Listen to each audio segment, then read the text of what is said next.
భగవద్గీత అధ్యాయం 2 శ్లోకాలు 35-36. భయాద్రనాదు పరతం మంస్యంతే త్వాం మహారథాః ఏషాం చ త్వం బహుమతో భూత్వా యాస్యసి లాఘవం.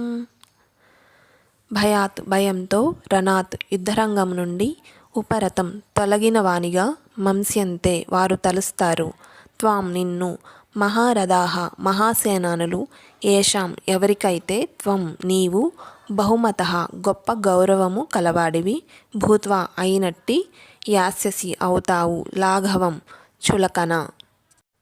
భావం: నీ పేరు ప్రతిష్టల పట్ల గొప్ప గౌరవము కలిగినట్టి మహాసేనానులు కేవలం భయంతో నీవు యుద్ధరంగమును విడిచిపెట్టావని తలచి నిన్ను చులకన చేస్తారు.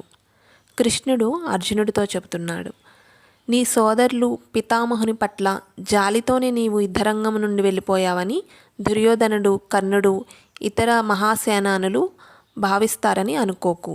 కేవలం ప్రాణభయంతోనే నీవు యుద్ధరంగం నుండి వెళ్ళిపోయావని వారు అనుకుంటారు.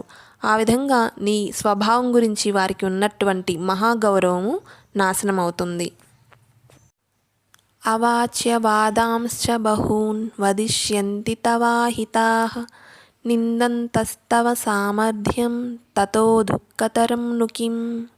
అవాచ్య క్రూరమైన, వాదాన్ మాటలు, బహూన్ పలు, వదిష్యంతి పలుకుతారు, తవ నీ, అహితాః శత్రువులు, నిందంతః నిందిస్తూ, తవ నీ యొక్క, సామర్థ్యాన్ని, తతః అంతకంటే, దుఃఖతరం మిక్కిలి దుఃఖమైనది, ను నిజానికి, కిం ఏముంటుంది. భావం: కృష్ణుడు అర్జునుడితో పలికెను, నీ శత్రువులు నిన్ను పలు క్రూరమైన మాటలతో వర్ణించి నీ సామర్థ్యాన్ని నిందిస్తారు, అంతకంటే నీకు దుఃఖతరమైనది ఏముంటుంది.